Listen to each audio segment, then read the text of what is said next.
topics and opinions expressed in the following show are solely those of the host and their guests and not those of W4CY Radio, its employees, or affiliates.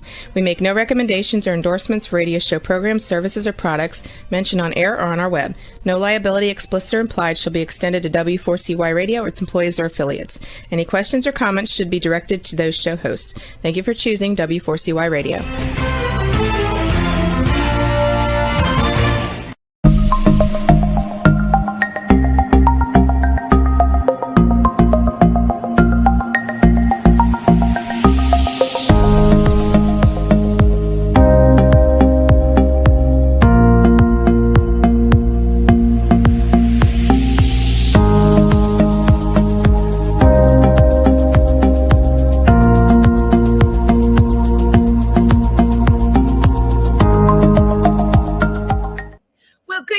Everybody, and welcome to Triversity Talk.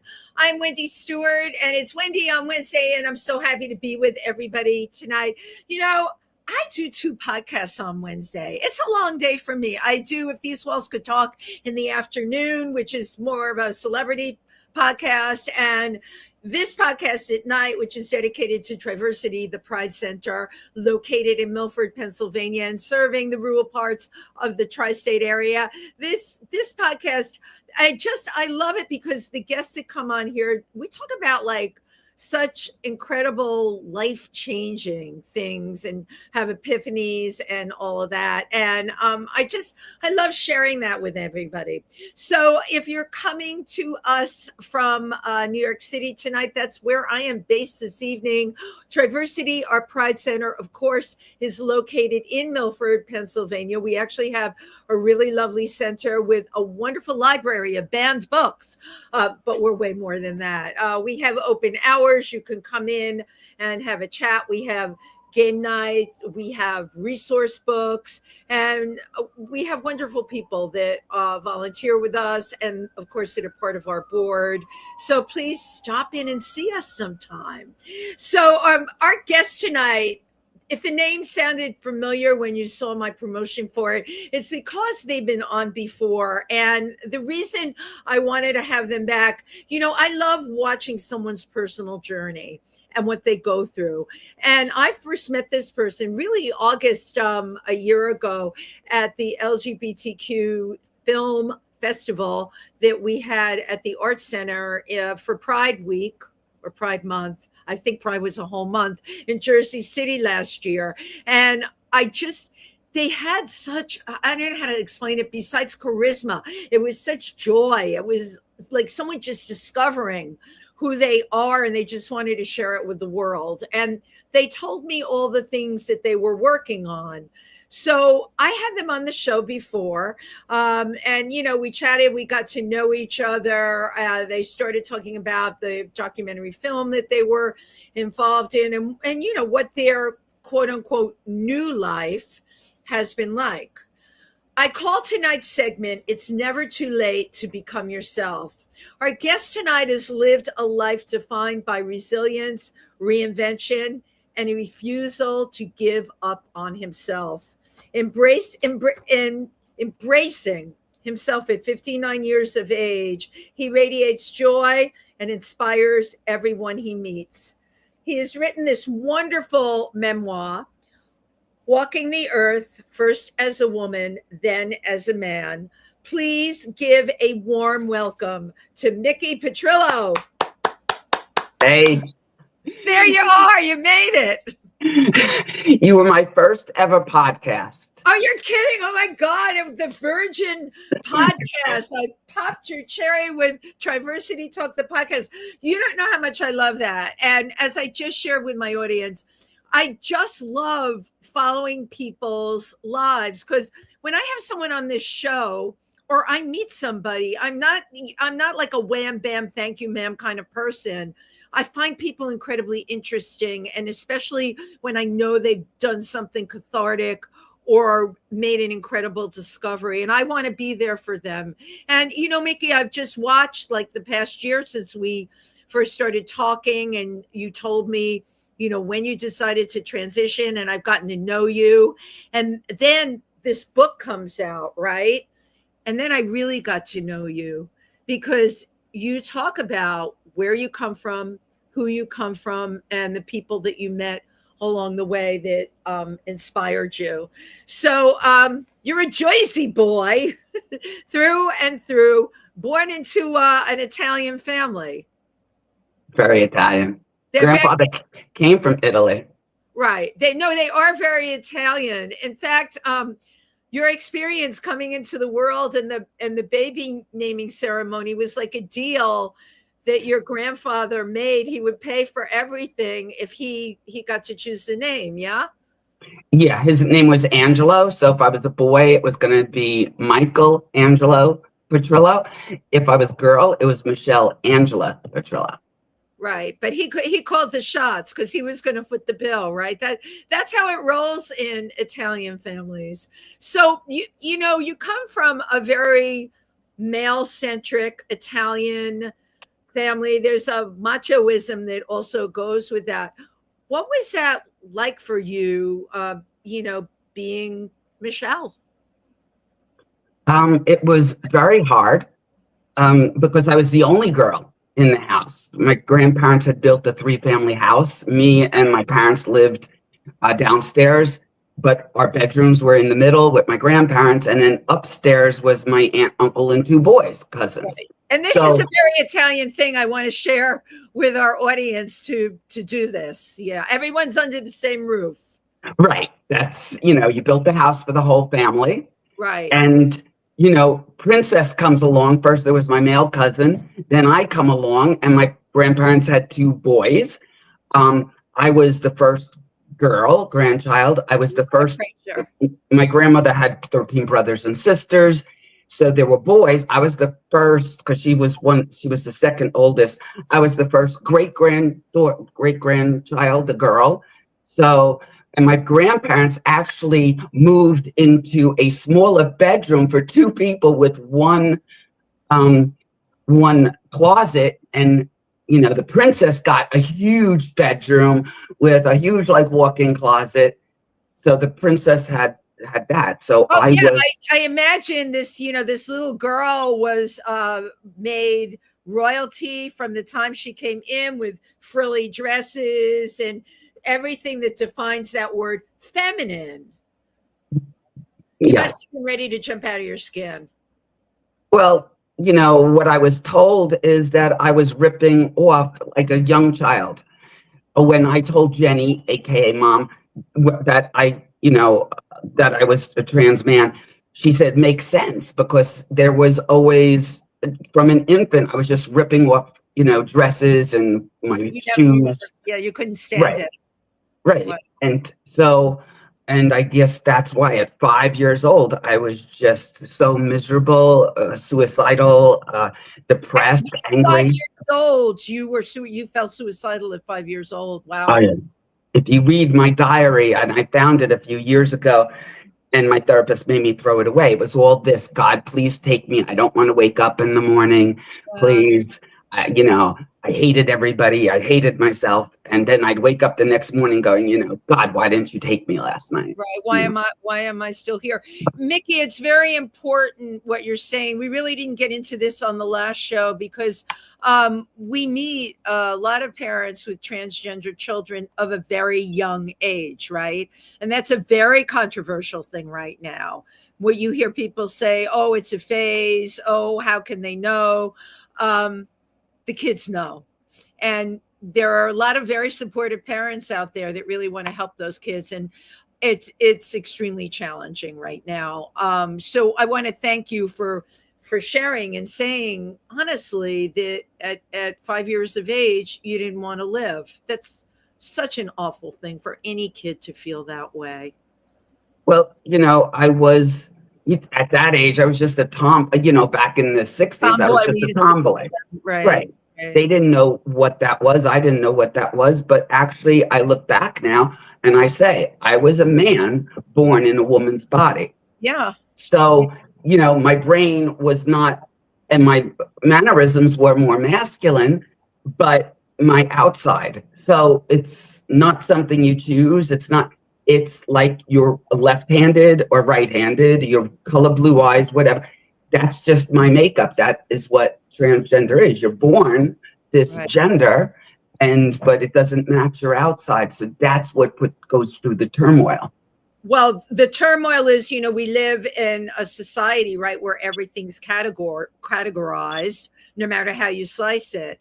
So if you look one way, right, if you look like a girl, but everything about you inside is screaming boy, right? It's everything that you can identify with and feel. But if people aren't seeing the outside, they can't comprehend it. And that's the big thing, right? That's a big thing about even when someone transitions. I hate using the word passing because Wendy Cole, who's brilliant, has been on this show. She said, don't use the word passing. And you'll be on her show too. You need to go on her show. But when we talk about people passing, it really is how somebody judges you from the outside. And it's like I've said to you, Mickey, you're not going to have the problems that other people I know have had because, you look like this really great looking guy. Thank you. That's nice coming from a beautiful woman like you. Oh, well, thank you. Here, let's just toss compliments back and forth to each other all night. I'm just going to jump ahead a little bit because there's a lot of things you've said, but I know you were just in Aruba and you were spreading your father's ashes again. Am I correct? No, I did that in 2023. Oh, that's when you did. Okay, I knew you did it once, but then I know you were back in Aruba again. And you mentioned, I read everything that you write because it's really interesting to me how you walked along the beach and, you were walking behind guys and you wanted to, this is like really real stuff. How do guys walk, right? Like to me, you're a guy, right? But to you, you're observing how guys walk. There's a whole thing that happens when somebody transitions, and I don't think people are aware of it. And it's almost as if you have to learn like stuff that you would have known if you grew up that way, right? Right. I would have had my father would have been here. So he could have taught me certain things, how to tie a tie, how to shave, things like that. So he was gone. So I had to teach myself or count on male friends that have helped me. But also, even though I was more masculine than feminine, I still wasn't completely, didn't know how to stand as a man, didn't know how to dress as a man, even though I was wearing men's clothes. And you helped me with that. You helped me get the jackets I have, so helped me find my style. Right, your personal style, which is something everybody needs help with, right? Yeah, we helped you find your personal style, absolutely. Right. And, I'm only 2.5 years old. So I'm a man.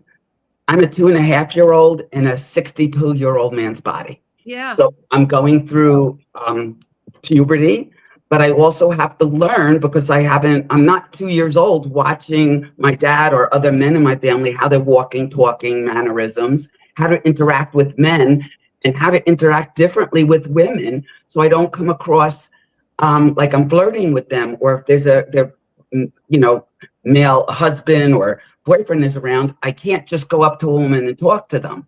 Right. I have to be careful because they're going to think I'm flirting with their woman. So I more talk with the men, and it's a boys' world, and it's very different. But I had to walk the beach. I was there for 4 weeks. So I watched the men, I walked behind them so that I could learn.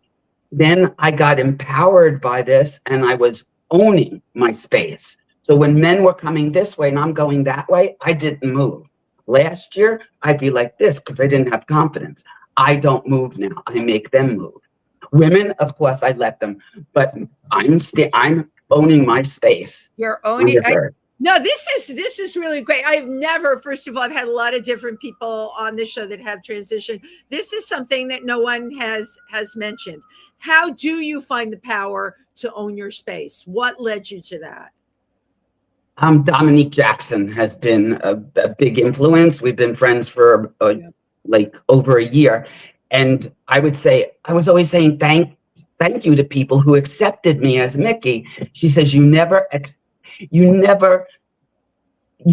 you don't ask for acceptance. You want, right? You want respect. You demand respect. Yeah. That's what you want. So, I was saying thank you because I was thanking people, but no, I demand respect. So I will own my space and you will give me respect. And people, it's funny how people will pick that up. A smaller example of that, I notice if I'm walking on a crowded street and I'm like thinking of the other people, I'm going, excuse me, they'll walk right into me. What I do if it's really crowded and they're coming towards me, I lift myself up from my shoulders. I lift my head up from here. And I guess it's what you're saying. I own my space. And it's the most incredible thing, Mickey. People move out of the way. Yes. I haven't said anything, but it took me how many decades to learn that? It's an odd thing that if you just have it in your head that you're powerful, you're owning your own space, that people will subconsciously say, well, of course you are. Yes, Yeah, I'm more confident now. And shoulders back, chest out, head up. And this is things Dominique taught me. And own my space, but it's taken me 2.5 years. Which I can imagine would be an eternity for you. But when you think about it, my God, it's no time. It's absolutely no time at all. And no one ever talks about how they relate to other people when they go through their transition, because they related one way, right, as what they were identified as when they were born, but then when they become who they actually are, they relate another way. And you're right, you don't want someone to think that you're flirting with someone when you're not at all. I think it's challenging to get your intention out there in a pure way because you're learning it for the first time. That's what I wanted to say.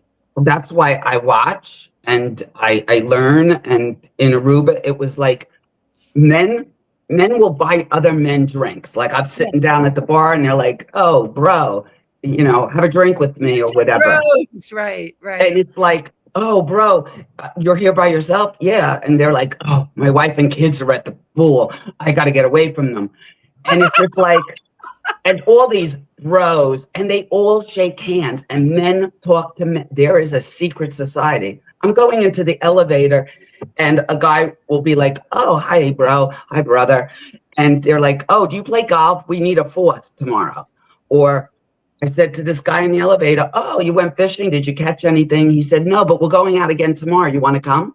When you walk into an elevator, do you say to a woman, you want to go to lunch that you don't know? You want to go shopping tomorrow? In 2 seconds? No, but that's how guys are. And there's different handshakes. Yeah. It was going crazy with I'm trying to learn how they shake hands, how they, boss, brother, bro. Somebody called me Papa. And okay, really? Okay, whatever. And so they call you different names, but they are just men have this secret club and they do things in a crowd, of strangers even. Right. I mean, you won't see 60-year-old men traveling by themselves to Aruba, a group of them, but you'll see a bunch of 60-year-old women travel to Aruba. That is together. I talk about why is that though, I think, I don't know. Guys will go do things, together like golf or fishing and stuff like that, but they're not going to go away. 20-year-olds, teenagers will. You'll see when you're teenagers, but you're right. Like you're in your 60s, it's not going to happen. They'll get together for golf or to go see a game or something like that. But they don't travel. But women, I guess maybe if they're divorced or something or widowed or just want to go with their girlfriends, they go. Or maybe men don't think that's cool. I don't know.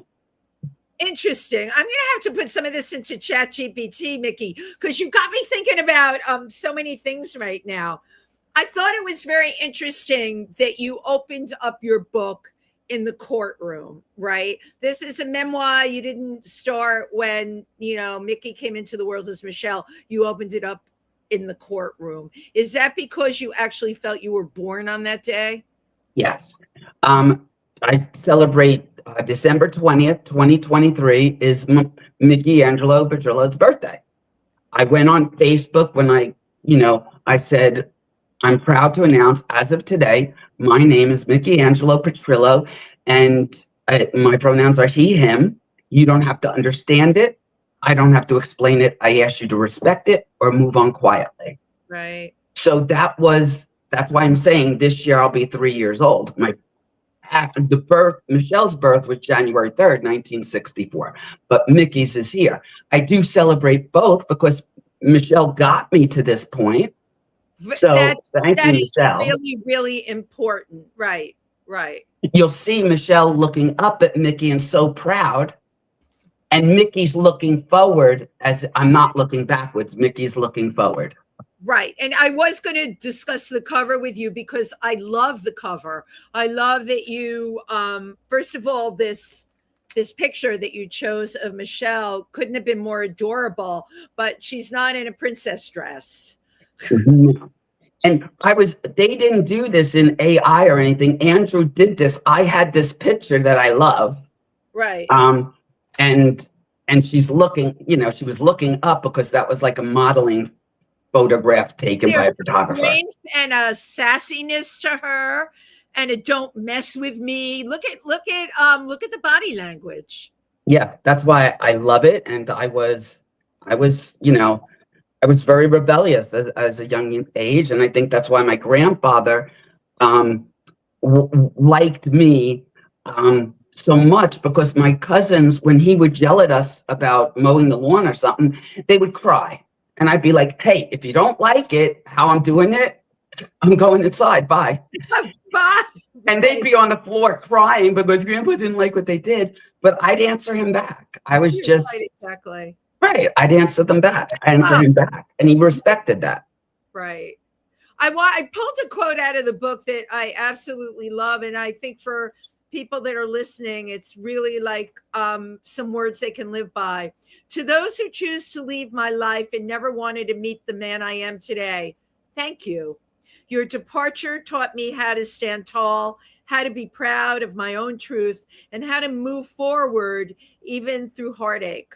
You helped me realize that the only validation I truly needed was my own. I just think that's a plaque that should be hanging in your living room behind your couch, because those are very, very important words to live by. Now, in the beginning of your book, when you have your day in court, so to speak, you are now Mickey.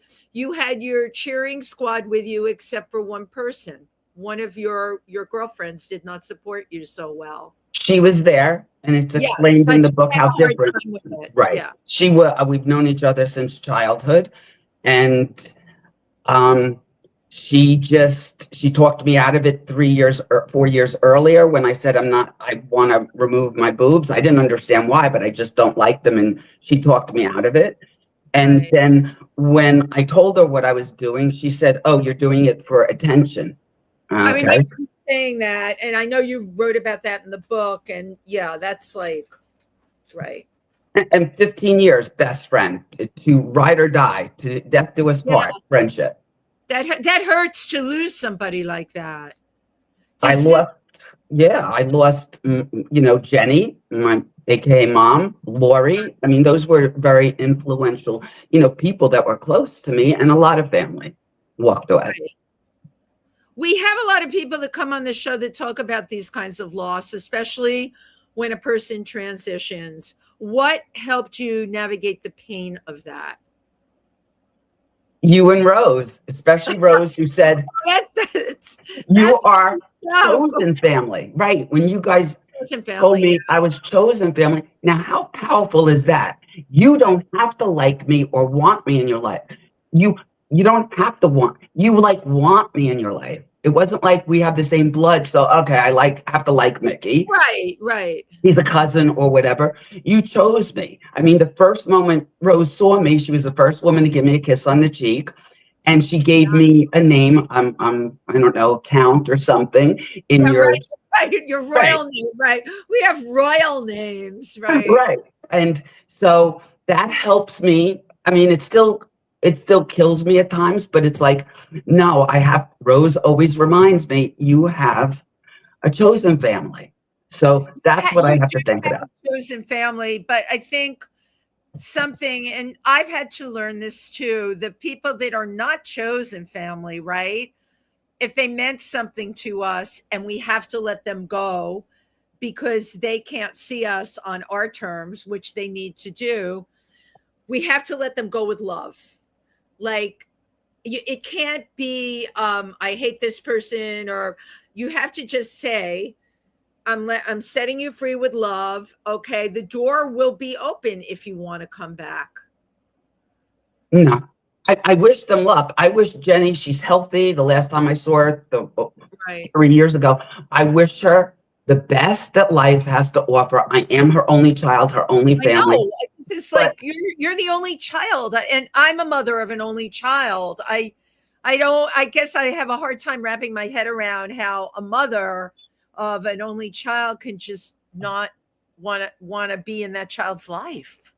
It's not even that. On Christmas Eve, 3 days before my surgery, she said, I hope you die on the table. And when I didn't die, she legally extracted me. So legally, I couldn't even ask you, can you check on Jenny, make sure she's okay? I can't say that. I would get arrested. So I can't even check on her. So that's the way she chooses. There's nothing I can do about that. So I wish her the best, but no, she can't come back, because I cannot have in my head that her or Lori would come back. I had to sever it, because I was, for the first year, well, maybe mom will call me. Maybe mom will send me a birthday card. Yeah, that's really tough. It's so terrible to have to feel that. Oh, maybe. And it's about, I don't have to tell you about moving forward on your own journey, which you are really doing brilliantly. And I feel like I was a part of it somewhat, and, got to see everything that has transpired, and things have been happening so quick for you, Micky. Really, I know in Micky mind, it's not. I know how you are. It's always, it's not happening quick enough, but now it is. Now it is. Now you're where you want to be. Your wheels are turning. May I show the clip now? Is this a good time to show the clip of the upcoming documentary? Yeah. And yes. Okay. So yes, we'll show the clip now. You meet thousands of people, and it's like, how do you remember me? Well, Micky, you really haven't given me a chance to forget you. That's one. Remember, I'm only 18 months old. What do you mean? I was 59 years as a woman. So. Oh, you've only had this done 18 months ago? Yeah. I started testosterone and had the surgeries and like that. We won't even talk about the horniness, but.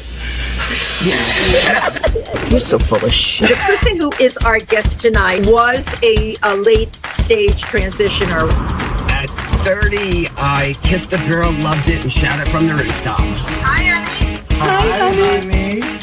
At 60, I cut my boobs off and decided I'm a man. Do you not look before you go? Oh my God. No, I'm gonna be hot. Oh my God. I was a man stuck in a woman's body for 59 years. So now I am a 2.5-year-old boy going through puberty in a man's body. Well, because I care so much about you. I just want you to be freaking relaxed. I'm happy.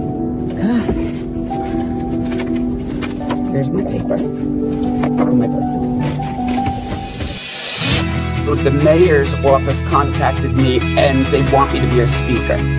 You took and made it. It's like, you know what? I'm the guy next door. That's who I am, and I'm just living my best life. And God damn it, I'm happy. Let's give it up for Micky.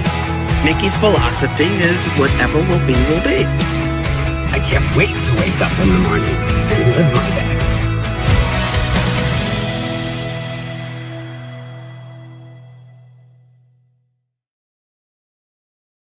I love this trailer. It makes me so happy.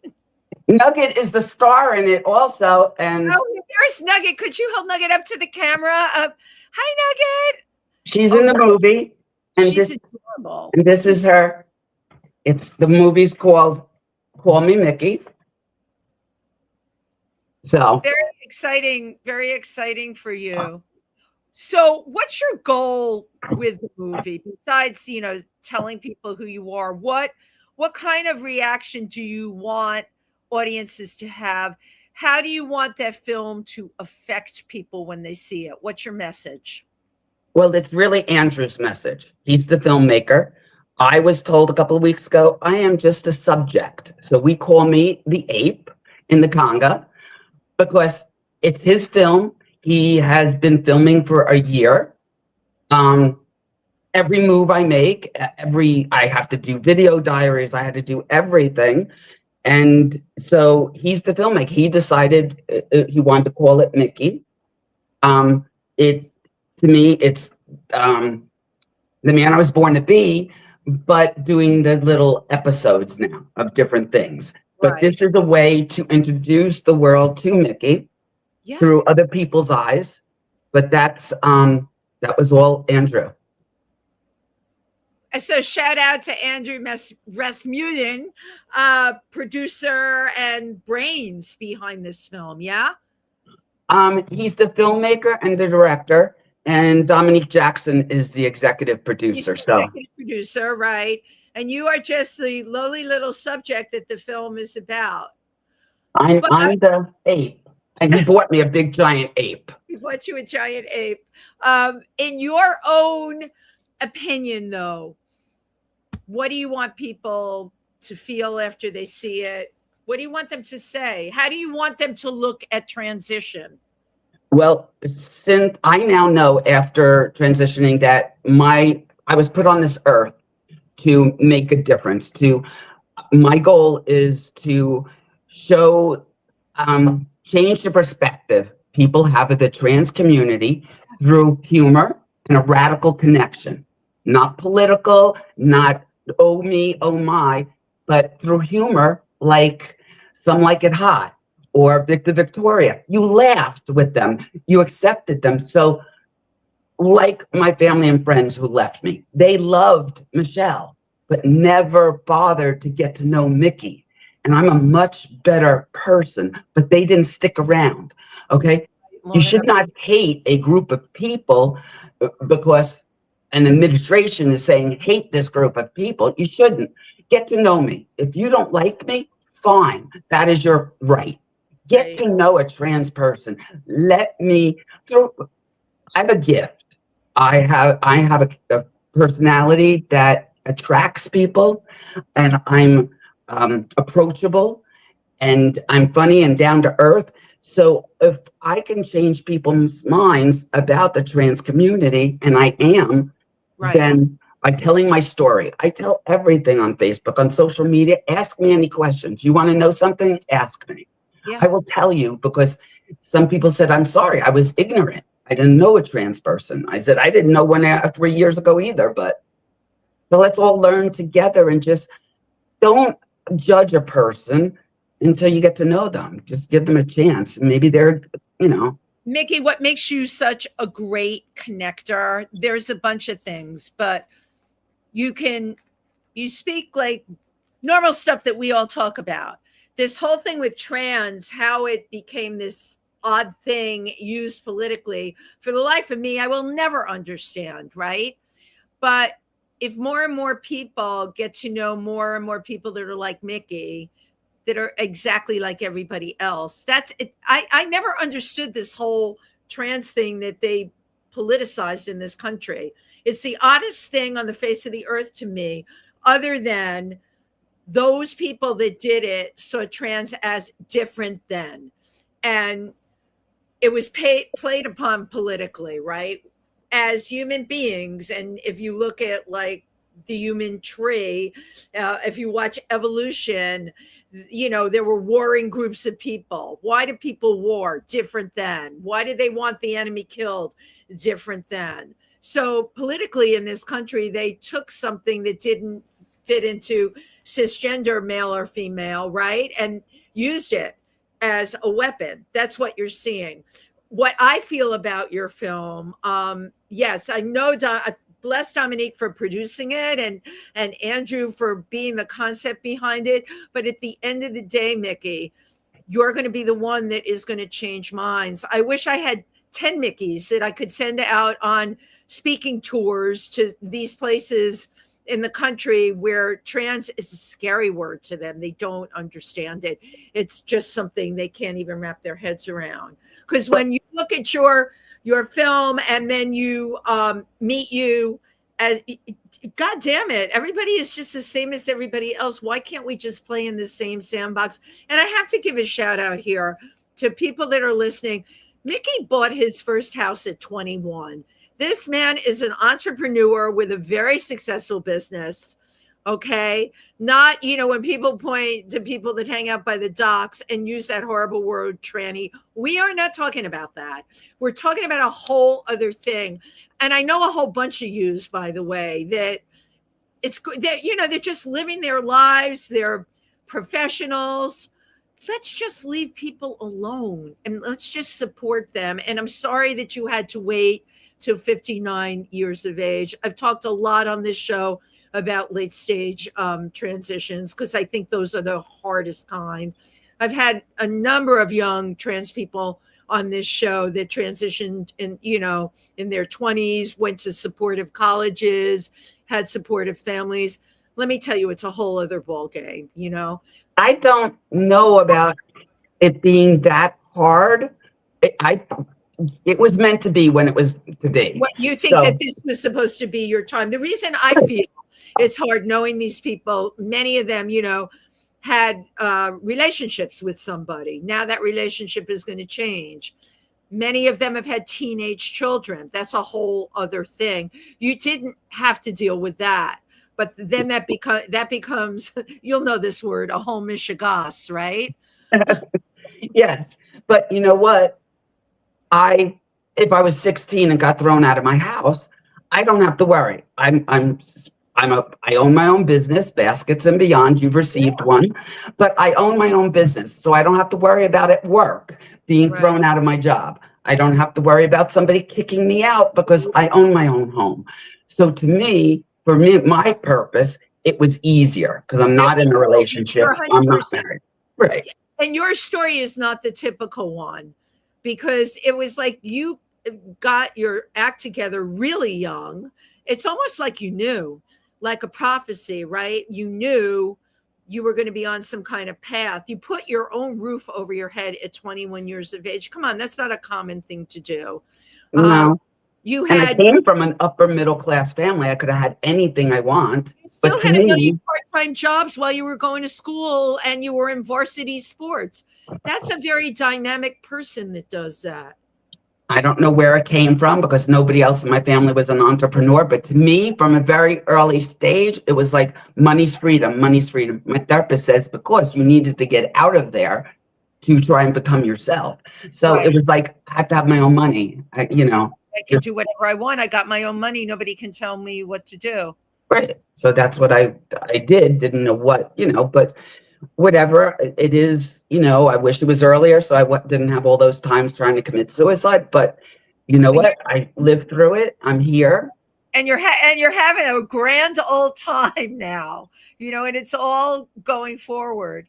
Your relationship with your dad, what was pivotal in that relationship? Was it when he came out to you? Probably I was 22 the first time he told me he loved me. I remember where it is. Yeah. Now, the first time I was abused as a child, verbally and physically. So when I was about 27, he finally, because him and Jenny used to tell me all the time, well, you were a brat. You always had to have the last word, blah, blah, blah. She'll still say that to this day. But he apologized. When I was 27, he sat me down and said it was my own issues, and I was putting them onto you. And I'm sorry, it was not you. So that changed. And then when I realized I was a lesbian at 30, and I told him, he said, you know what, go out, go to a gay club, see if that's what you really want. And I did, and I came back and told him. And he said, well, and he told me about him, that he was a gay man. And so we really connected because he was a closeted gay man. Jenny knew he was gay, but allowed it. Right. Because in the 40s, 50s, 60s, you couldn't come out. Right. So, and she allowed it. I found out he was after he died, that she told me he was in a relationship with a man for 7 years. And I remember this man in our house having dinner with us when I was like 12, 13. And I remember him going away with him. Right. But she allowed this for whatever reason. She allowed it. They stayed married and, for whatever reasons, but he was miserable. He was closeted. But once I came out, he got to live through me because I'm out. Yeah. There was no holding me back. And I was bringing my friends around and he was around that. He was in my house or whatever. And all the gay guys were talking to him. He had a great time with them. So he was finally able to live through me. But at one point he said to me, because I was dating very unhealthy women, toxic women, he said to me, why don't you just get married and have the women on the side? Well, that's what he's doing. That's exactly, why don't you live my life, is what he was saying. Right. And I was like, no, because I don't ever want to see another penis again in my life. I said to him, no. But, I didn't understand their dynamics at the time, but that's the life he lived. And I didn't want to be filled with all that anger and, I wanted to be happy. Do you feel that being a lesbian was a stepping stone for you? Because you had a boyfriend named Matt early on. I was engaged twice. Yes. I had Matt from like the age of 15 to 21 probably. And we were engaged, but was that for show, or what was that? Like, what were your feelings at that age? Like, how are we when we're that age? Do we do things because we're expected to do them? Well, I always dated men that I could wrap around my little finger, that worshiped me, loved me so much, because I was with him for like 6 years. We never had sex. Wow. I would make him feel bad if he even tried to go in that direction. Right. That was the one your father said you're going to give him blue balls. Yes. And wanted to know why I wouldn't have sex with him. And he thought I was sexually abused as a child and had a bad view of sex. But, wow. We worship, these guys worship the ground I walked on. So I guess with my strong personality, I was attracting men that were, wanted a woman that was the boss and took it, Right. So, yeah. So I was engaged to him for a while, and then that was Matt. And then I met Mark, who passed away when I was 26 and he was 30. And he thought I was gay. He said to me one day, are you gay? And I said, no, why? He said, because you're very close to your best friend, Doreen. And when you two fight, you just get so upset. And right. We went away once and we were down the shore and we were on a blow-up mattress. I wouldn't let him sleep on the mattress with me. He had to sleep on the floor. But Doreen, I slept in the same bed. Yes, and he did. And he's a 30-year-old man and he respected I didn't want him in the same bed with me. So but Doreen, I had to sleep in the same bed and we would spoon. She taught me what spooning was. I didn't know what spooning was. Right. But I didn't realize what I was at the time. You didn't realize it all. Wow. No, I just thought it was normal to spoon with my best friend. I kicked my boyfriend out of bed. No, you gotta have your boyfriend sleep on the floor. So where is it at now? Like, you're a certain age, you're at a certain point in your life, you're 2.5 years old, soon to be 3. Are you dating? Are you meeting people? Like, what do you see for yourself? I don't even think about dating. Yeah. I haven't even kissed a woman since as a man, except for Rose. She likes to remind me she kissed me on the cheek. But no, I don't think of that because I had a book come out June 4th. The film was done June 8th. It's been it's been submitted to all the film festivals. We got accepted to 6 film festivals so far. I'll be traveling around at the film festivals. Yeah. I do all the podcasts. I do all this public speaking. I was at Transgender Youth, New York City Transgender Youth, Pride at the South Street Seaport. I was the speaker there. I'm speakers at all these events. I don't have time. I don't even think about it. Right. I'm on a mission. I have to get the word out there. And do. I'm 62. I'm closer to death than being. I'm So, right there with you, Mickey. but I tell people, they're like, why are you in such a hurry? I'm like, you don't understand. The clock is ticking.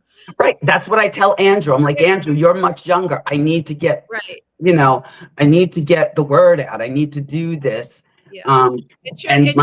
It's what you're supposed to be doing right now. It's what I was meant to do. I did promise Nugget to give me 2 years, and then we will go to a nice little town in Maine, get a nice little condo together that we would rent. You and your cat are going to rent a condo together. Yeah, that's it. In a nice little small town where everybody knows your name in Maine. And Andrew can go off with the documentary, the docu-series, whatever we wait, with Netflix, and have that. And my co-writer, Stacy, can take the book and go off with it and make the money. I don't need it, want it. I just want to learn. Okay, the book, for those of you watching, Walking the Earth, first as a woman, then as a man, by Micky Petrillo, right here. How do people get your book? Well, Jimmy's putting it on Amazon. He's working on that now. You know Jimmy. Jimmy Starr from World Star Media, who's also my publicist and now is working with Mickey, which is really great. So and Eileen. Put it on. And Eileen Shapiro, of course. They're a team. My website, Micky Angelo Petrillo, and it's Micky, Micky, AngeloPetrillo.com, and you can order it there, and I will sign it. But hopefully Jimmy has it on Amazon by the weekend. But the clock is ticking. You call him up and you tell him the clock is ticking. This is something I always wanted to ask you, Micky, because I know you're very active on social media. When did you really start divulging who you were on Facebook? December 20th, 2023, all at once. It was all at once. It was it's just like the book, all at once. It was just all out there. My therapist of over 25 years helped me realize Andrea. Yeah. And she was with me. I mean, I found out in June 2023. I had all my doctor's appointments. I started October with testosterone. I had my appointment for December 23. My name became legal December 20. So within 6 months, everything happened. When I turned 60 on January 3rd, 1964, 2024, I was Micky Angelo Petrillo, and that was it. And but my Andrea died about a month before my surgery, and she said, we talked, and she said, okay, we'll talk the night before, not to work. She knew she was passing. She had cancer, came off all her medicines. I found out after she died. She knew it. She didn't want to upset me. Wow. And so she didn't see the completed, but she got me there after the last 25 years. I know she was an unbelievably important person in your life. I did not realize that she had passed. Yes. Wow. That's tremendous loss, Micky. And you've navigated tremendous loss. What do you tell yourself to get through that? Well, I tell myself my father was in a lot of pain. I didn't want to let him go. I was keeping him. And then I said, you know what? When it's time, tell me it's time, because he kept saying, I don't want to be here anymore. So when he left, he decided, take me off all the meds. I was there. I was holding his hand. I was holding his hands as he went, and then grabbed onto his parents' hand. So I was there. It was horrible at first, but I look back and say, I was there. He didn't go alone, and he's out of that pain. So now he is making all this stuff happen. He brought you into my life. He brought this book. I totally believe that. Right. He brought you into your life. I know there are people that don't believe this, but I have learned more and more and more and more that it's truth, that it's fact, that this absolutely happens. And I can honestly say I've watched your chain of events. That's not luck. That's not you doing this, that, or the other. That is a big force, much bigger than any of us making that happen. And exactly. I believe it's your father. Totally. Dominique Jackson meets thousands upon thousands of people. Right. Why you? How does she remember me? I was at a few events. When we sat down to film, we went out to dinner in New York City and to Jezebel, she sat there and goes, "Oh, our anniversary is this month." How does she remember meeting me in April of last Right. year? Unless something bigger than all of us got inside her head. That's how it happens, you know. She related to me. My story about Jenny related because she has issues with her mom. She So it's had just amazing. Like, how did I come across you guys, right? The whole gang. Oh yeah, the fact that we were there doing that film festival was, I know, and right, it was a whole gang. It was one swipe, and now all of us are in your life. Well, Micky, we are at the end of our thing here. I have to just get my camera, which jumped off the couch from your infectious energy. And I always like to get a picture of my guests before we say bye-bye. So that big, gorgeous smile that you have.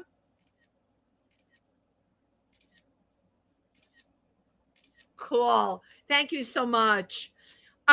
What's next for you where we can see you, or at Rose Trentman's birthday party tomorrow night? No, where can we see you? Well, you're going to see me a lot in August because we're going to the same parties. But you got the first scoop about Call Me Micky. Tomorrow there's going to be a YouTube channel because we just Call Me Micky, but we wanted to give you the big announcement. That's, oh my God, thank you. That's like incredible. And tomorrow we're going to put it on a YouTube channel because the more hits we get on there, the better chances Netflix or the other film festivals will look at us. Absolutely. Eileen and Jimmy's idea. So we're going to do that. I'll go live tomorrow and get people to start viewing it and, cause a big ruckus. And then just see me out on the road at different speeches and stuff. Go to my website and they can see what's coming up next. Yeah, I love it. I love watching all of this for you. I also want to give a big shout out. You got an award at the Jersey City Pride this year. I got 4 awards so far. One from a congressional award. Awards. That's so great. A proclamation from the city of Jersey City, something from the mayor of Jersey City, a congressional certificate. And from the town I grew up in, now had a pride raising flag in June, and they invited me and they gave me a proclamation from the town I grew up in, which is very important. Collecting those accolades, Micky Petrillo. Get the book, Walking the Earth, first as a woman, then as a man. And Micky, you've been a fabulous guest. I knew you would be. Thank you, everybody who tuned in, and we'll be back next week. Have a great rest of week. Bye-bye, everyone. Bye.